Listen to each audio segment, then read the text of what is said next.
Hey, Doc Steph here. Welcome and thank you for tuning in to this week's episode of Let's Heal Together. Today, I want to talk about be gracious, one of the lost arts of this time. Being gracious means choosing kindness and courtesy over harshness. Gracious people are tactful, delicate, and generous. Being around a gracious person makes us feel better and makes us better.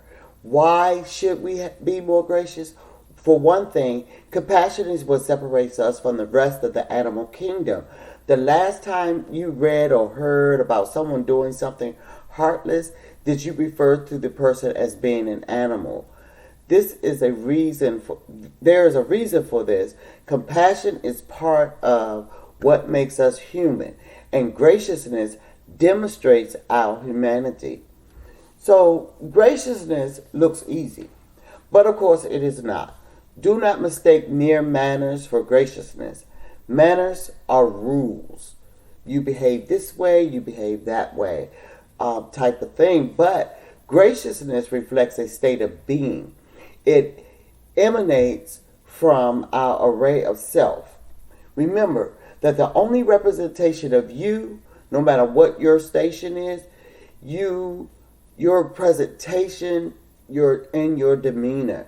If we cannot muster enthusiasm for the people who cross our path in life, then we cannot be gracious. So when we are gracious, we know the difference between disagreeing and being disagreeable during a meeting or dispute and temper our sense of justice. We give our full attention. We listen intently to fully understand others' perspectives by treating them with dignity and respect during every interaction. Another thing is to guard against using ungracious expressions such as whatever, especially when there is a disagreement. Rather, be more supportive of others in displaying grace under fire.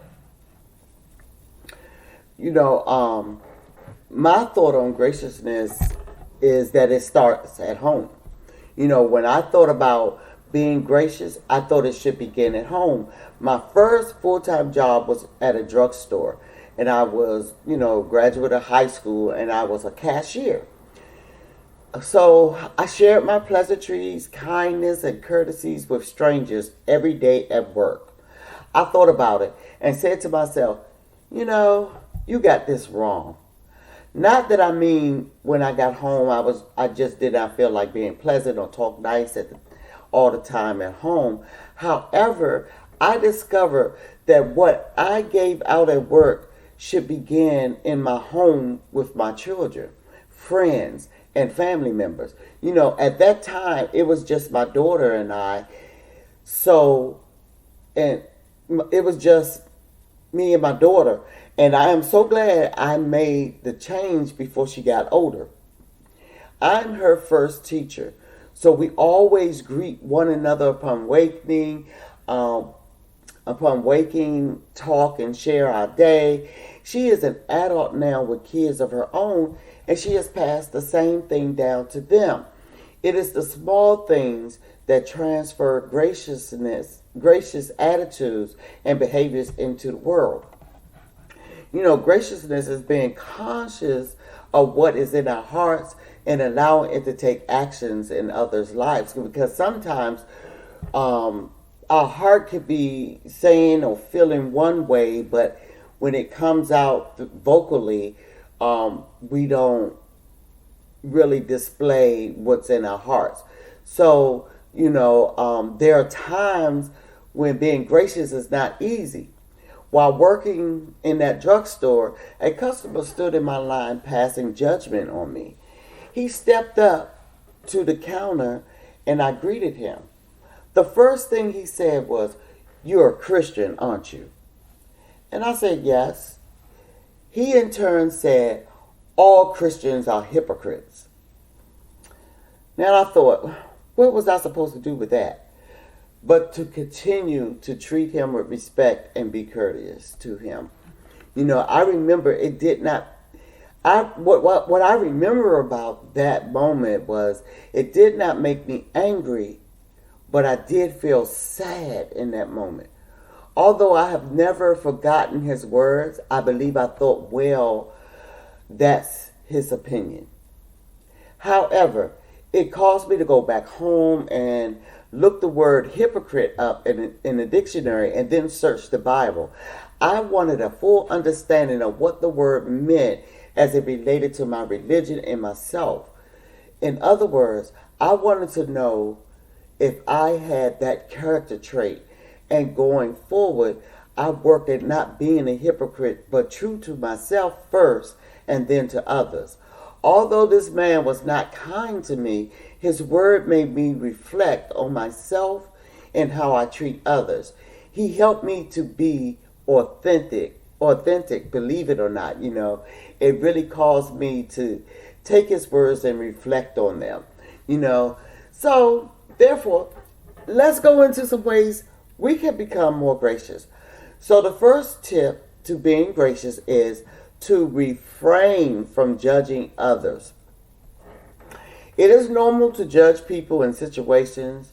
Judging means to form an opinion about someone or something based on thoughts, feelings, and evidence. This often occurs within the first few minutes of meeting someone. When you judge a person, you assess their character in order to determine if they are safe.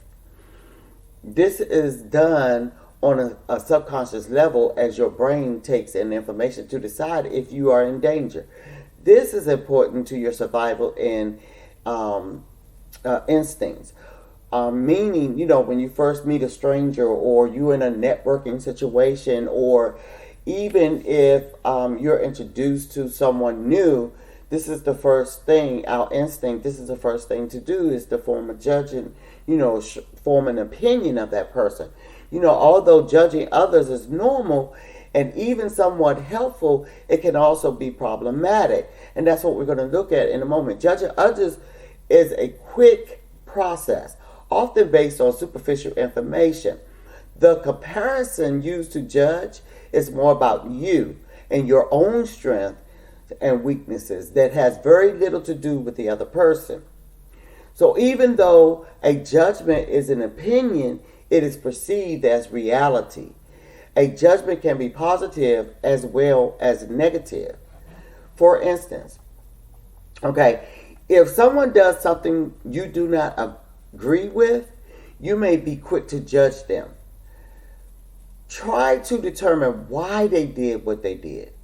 Perhaps there is something going on in their lives that is making them act in an adverse manner.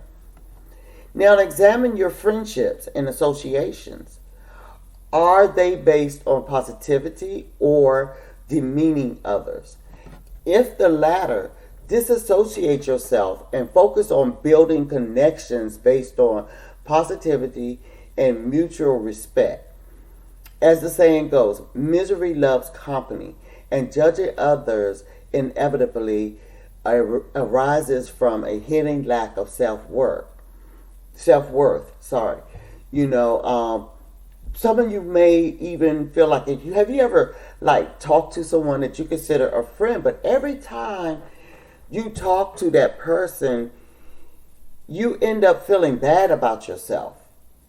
And that's what we're talking about here. That person, you having a conversation or you sharing a part of yourself, and it just seems like that person is, putting you down in a friendly way, or they're displaying that nasty, nice attitude with you. This is some of the things that we're talking about. So,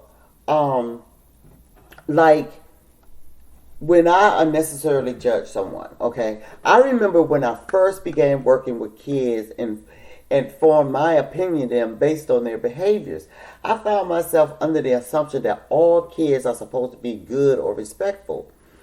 The first day, I walk in and I'm in a room with a bunch of kids, and we're talking about maybe 50 kids on board.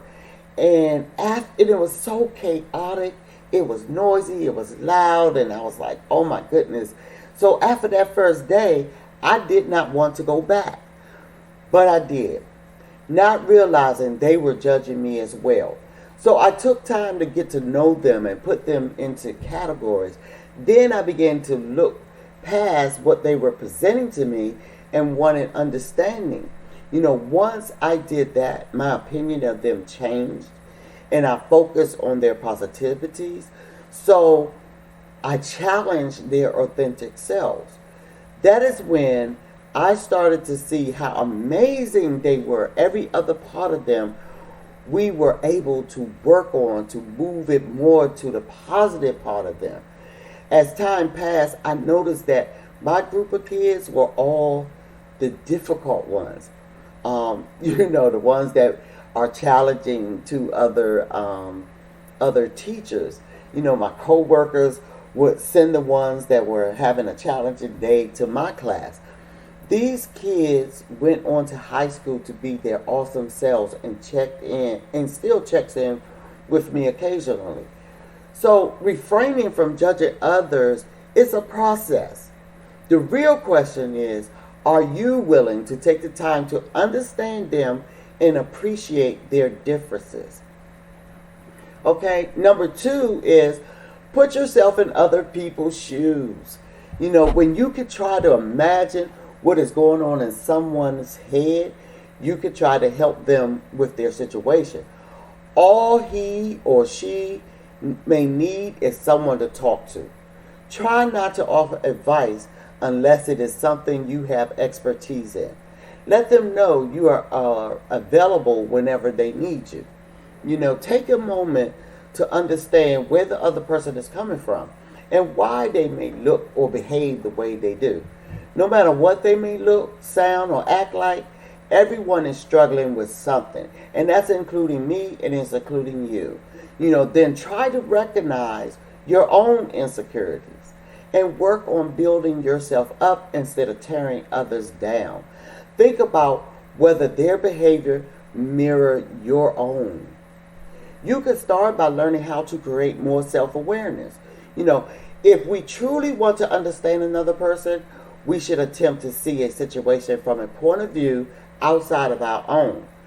Many of the truths we cling to depend greatly on our own point of view. A lot of times, we have the way we live, we have the way we think, so when someone presents something different to us, we automatically assume that they're wrong. So we have to set aside our ego to consider a different opinion. Can be very hard for some people. However, it is necessary. If we wish to understand others and empathize with them, with their point of view, if we want to empathize with them, if we want to, really understand their point of view, then we have to allow the differences in opinions. Everything is not always going to be about us. Our tendency is to view ourselves as the hero of our own life story. Therefore, we are rarely wrong, and that's the kind of thinking that we begin to think about ourselves. Empathy means stepping into someone else's story, even if we see ourselves as the villain. The reward, of course, is a healthier and more balanced perspective, as well as greater ability to resolve conflicts with others. A good place to start is to ditch any prejudice or judgmental feelings you may have toward a particular issue or person. You are here to listen, not to judge. You are to listen to that person. You have to really listen. Ensure also that you are listening instead of simply waiting for your turn to speak. Do not interrupt. The problem, for some of us is the wait. Waiting to be asked our opinion because we have already formulated our opinion in our heads, which means we are not listening to the other person to understand their point. We already have our opinion in our mind. We already have it all set up. So it's like, okay, yeah, go on, talk, say what you got to say. But here's what is really the problem. That is a judgmental attitude that what we think is correct and that and this conversation is over.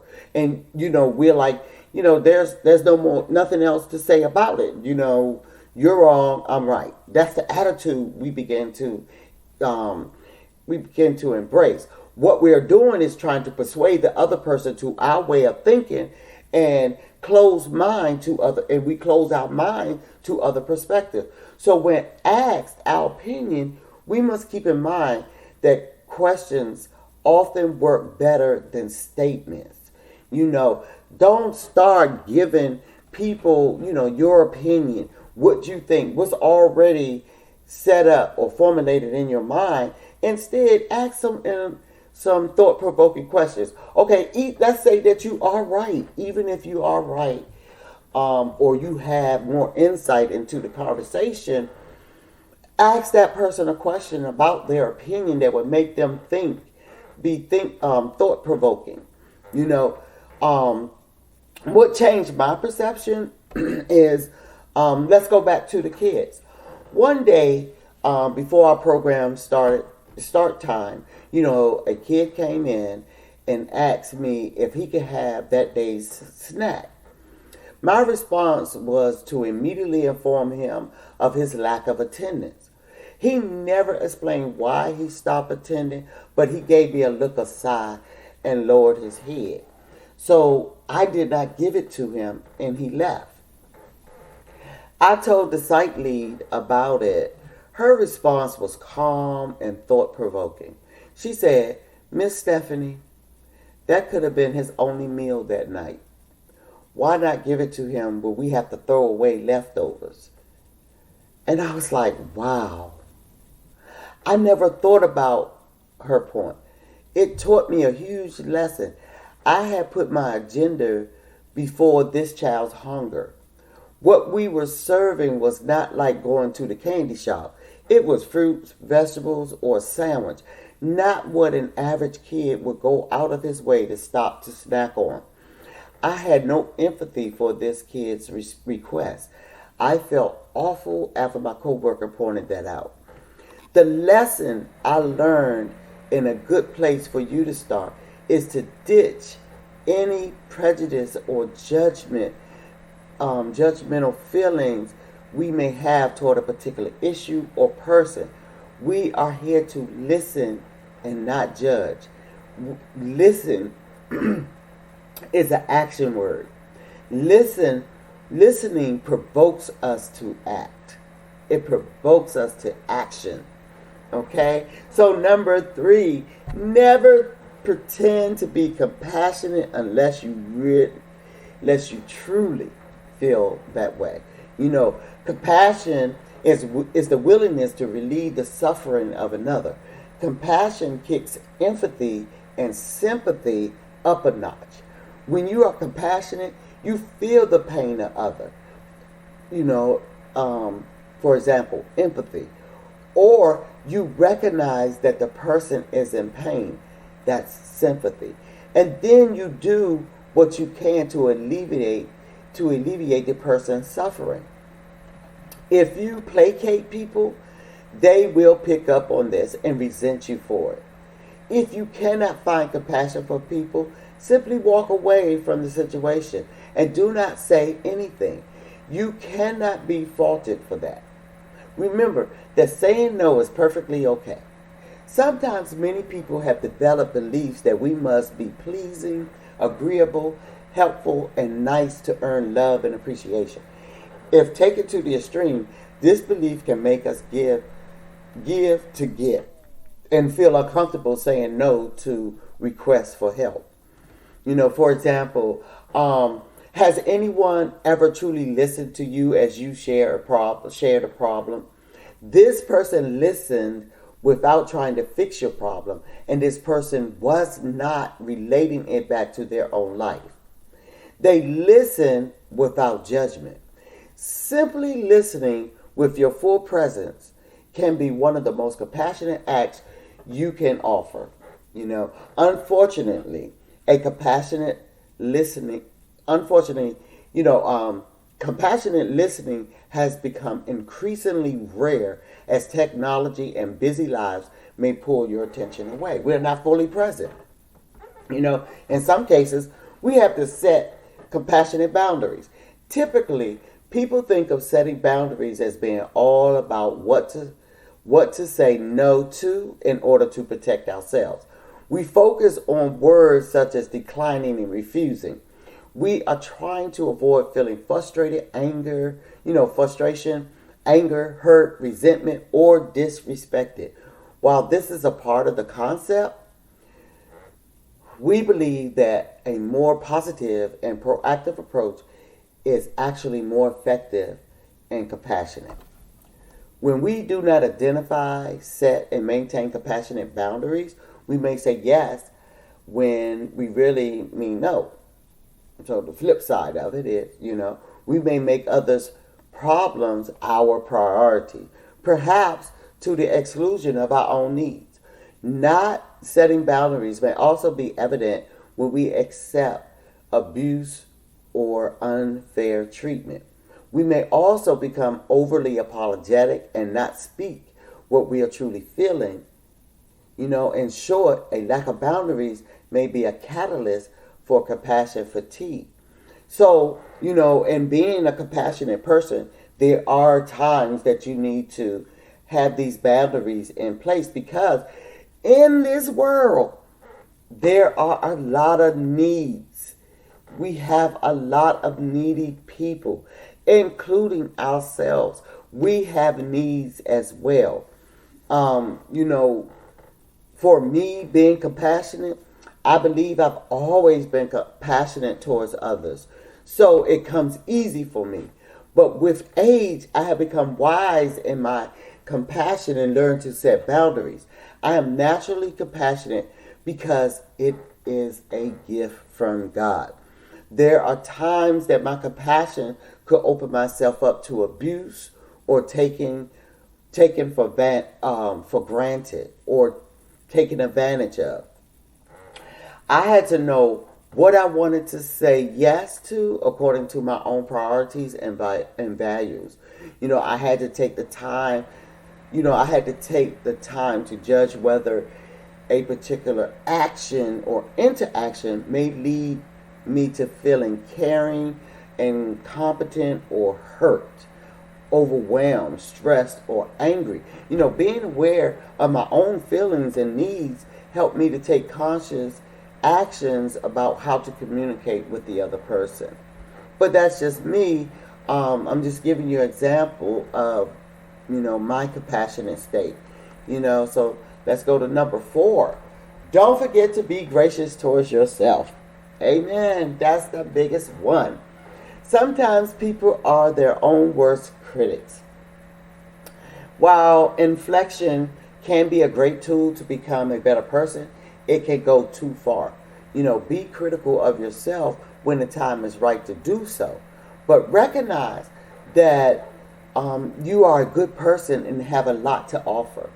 We can give ourselves grace because God gives us grace, which is kindness and forgiveness that we do not deserve.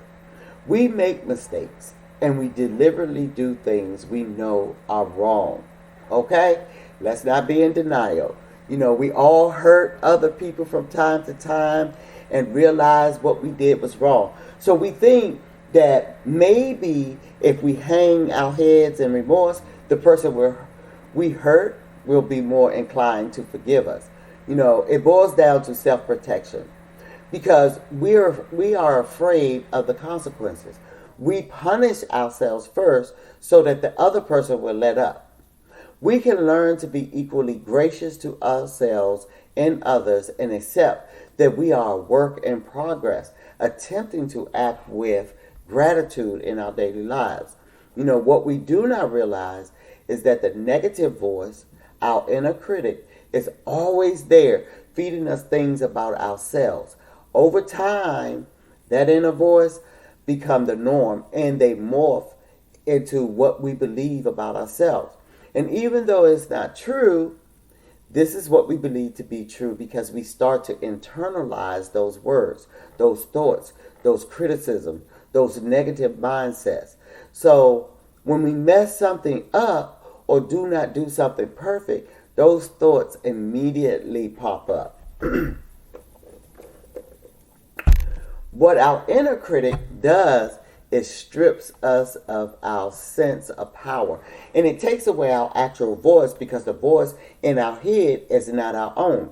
That is why grace is important. Giving ourselves grace means giving ourselves permission to forgive our mistakes, lapse in judgment, and hurtful behavior, because no one is perfect. Let me say it one more time. No one is perfect. Grace is not an excuse for feeling less inner or interpersonal conflict, but an opportunity to be kind to ourselves. Diane Bondi, an author and teacher, says, grace happens to give us some space, acceptance, and room to take a hard swallow or step back. There are times when I was being hard on myself. When I would be hard on myself, I always have been quick to defend my family or stick up for my friends. If anyone criticized my children, I would be at their rescue. But when it comes to me, it is a different story. I did not stop listening to my inner voice telling me I was not good enough, or not productive enough, or not successful enough. Eventually, I lost my true voice and became shy. I was uncomfortable speaking in front of people I did not know, or speak up for myself. I tried to change. I took public speaking classes to help me break out of my shell, but still, I let my inner voice win. Eventually, I decided to overcome my fears and be my authentic self, because that inner voice is just fears. It's just your fears that's speaking louder than who you truly are. I still worry a little bit, but I do not let worry take control of me. And yes, I still get nervous speaking in front of others, but I do not let it stop me. The key word is fear, and we can overcome it. I had to look out for myself like I do for those I love, and you should do the same. Giving myself grace. It may sound idyllic, but it is true. Giving myself grace helped me to live fully and authentically. It is empowering when you learn to be gracious to yourself. Okay, number 5, give others the benefit of the doubt. I'm sure we have been in situations where someone has made us feel hurt, undermined, or taken advantage of. We may dwell on how inconsiderate and rude their behaviors was, and this leaves us bitter and disappointed. As a result, our perception of people becomes darker and bleaker than it was yesterday. This goes back to judging too quickly. But we should recognize that we may not know all the facts of every situation. We must try to gather the necessary data. To do this, we will need to give the benefit of the doubt to those involved with that situation. Of course, this may change when new information becomes available. Giving someone the benefit of the doubt means that you assume someone's actions are honest and well-intentioned until proven otherwise, rather than jumping to a negative conclusion right away. Okay, so to give someone the benefit of the doubt is choosing to believe that their intentions are honest. It means to not assume malice when there's uncertainty surrounding the circumstances. Okay, so when we give people the benefit of the doubt, it allows us to be curious rather than place blame. We become less prone to judge or assume the intentions of the person that's hurt us. Try not to judge them or assume what their intentions were. Ask questions, gather information. By choosing to assume no malice in the person's actions, our point of view shifts to curiosity rather than anger. We become more interested in why the incident may have occurred and the circumstances that led to it. Another possibility when we jump to conclusions by being angry and placing blame is that our mindset shifts to becoming the victim. We automatically become defensive. We automatically think that person is against us. We develop tunnel vision and only see uncertainty in the circumstance and the other person at fault. Changing our changing our perspective gives us an opportunity to empathize, and become sensitive with others. We gain a sense of understanding that people are more than meets the eye. Then we reserve judgment and less inclined to categorize or label people into groups. We are less quick to define people based on our limited observation of them and understand that there are countless ways to interpret one's actions, which may very well be different from our assumptions. An example is, okay, you're in the workplace and your manager behaves a certain way towards you or gives you information that you feel is damaging to you. That manager may not be able to tell you all the circumstances or everything that's involved, but they can only give you the information that they gave you. And it may not necessarily be to hurt you. It may be a test. Let's look at it that way. It may be a test. It may be a challenge. It may be to help you to help build you up. And in other words, it's not always a negative thing. Accepting what this manager has said or done, and reflect and see how you can improve or step up to the challenge. It's not always negative, is my point. If we believe that we are unique, complex, different, with our own story, challenges, and struggles, how is it fair to assume that another person does not share the same level of uniqueness and complexity with their own story, challenges, and struggles? Boom, there we go. Once we understand the vast, complex, diverse nature of human beings in the society we are connected with, we are able to take the good and the bad more holistically through a wider lens. As soon as we seek to first understand, our mind shifts from judgment to compassion. And finally, we're at tip number 6. Let's let go of grudges. This is huge. You guys. C. Ward Struthers, a professor at York University who studies forgiveness, vengeance, and grudges. Suspects' grudges are meant to be remembered since they function as self-protection. He also defines a grudge as a sustained feeling of hurt and anger that can dissipate over time but can be reignited when needed. Though feelings of bitterness may be deep-seated, it is not exactly in our best interest to walk around filled with malice. Even if we are not ready to forgive, understanding the process of how grudges are formed can help relinquish some of the power they hold over our lives. When we get upset with others, we may start to obsess over what they have done. Feeling slighted by a friend because they got you a cheap birthday present does not evoke the same emotion as the disdain felt for a coworker who constantly undermines you in meetings. When we let this happen, it becomes more our problem than theirs. They have probably moved on already.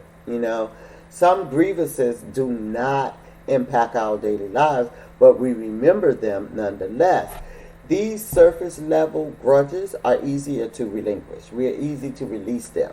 Yet others take root in our soul, and can grow into hatred. Okay, to get to a point of non-chalice, we need more context about the wrongdoing and the person who committed it. In the aftermath of a hurtful event, we might feel raw, confused as to why someone would mistreat us. While difficult or however difficult it is, we may need to step out of our own point of view and attempt to consider what motivated the other person. Okay, we can ask questions like, what do you think the other person thought about your actions? Or how did the wrongdoing affect their emotions? Okay, try not to judge the other person for their behavior, which may help minimize feelings of righteous indignation.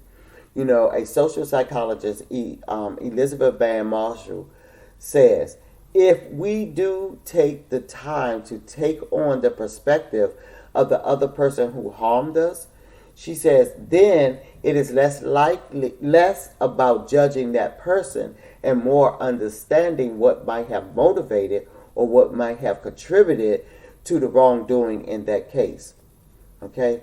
So the process of perspective taking, it adds nuance to black and white thinking, thought patterns that reinforce the idea of inherent badness a person possesses to have wronged you. Okay, even if your resentment stems from an incident long in the past, say harboring ill will toward a bully from high school, for instance, consider how the person may have matured and evolved throughout their life. You know, like say you ran into them again in your adult life. You know, this thought experiment does not forgive their words or action, but it allows you to view them as someone capable of growth. Besides, holding a grudge can harm your emotional and physical health.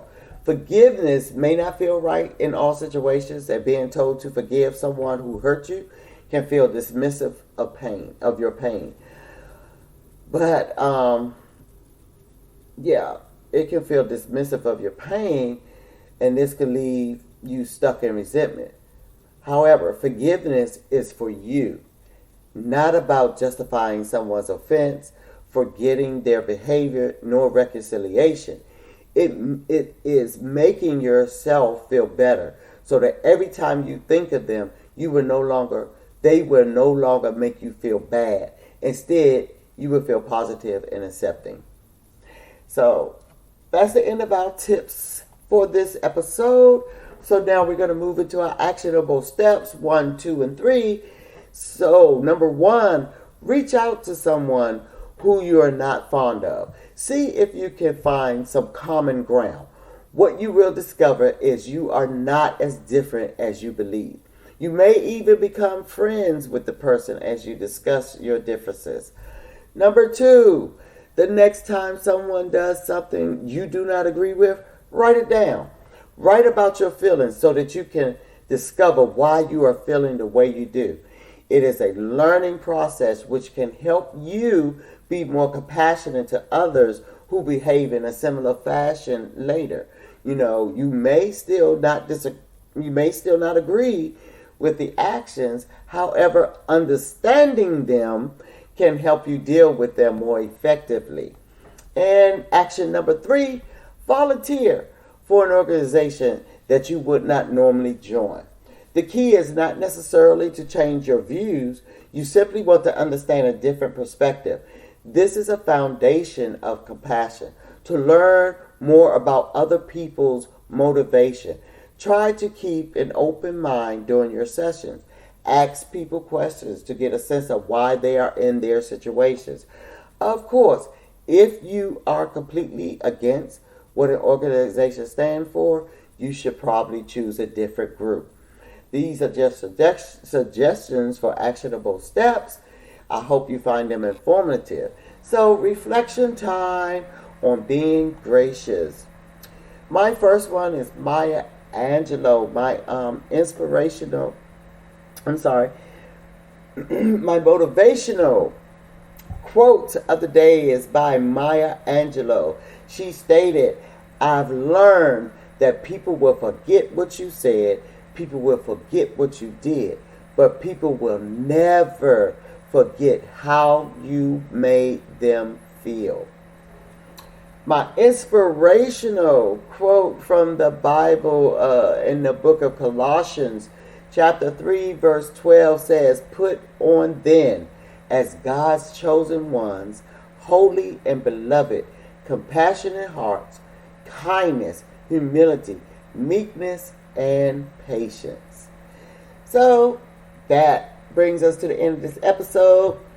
And I just want to leave you with this. The bottom line of being gracious is the attitude you adopt when people are not kind or not gentle or are being rude to you. It is your choice to be gracious, to extend courtesy, kindness, and compassion to them. Do not leave your character at the door in a fit of vengeful rage. Refuse to allow bitterness to spring up within you. Instead, be gracious. Thank you. Thank you, thank you, thank you. I hope these tips were beneficial for you. Don't forget to leave a comment, share, like, or subscribe. As always, thanks for listening to Let's Heal Together.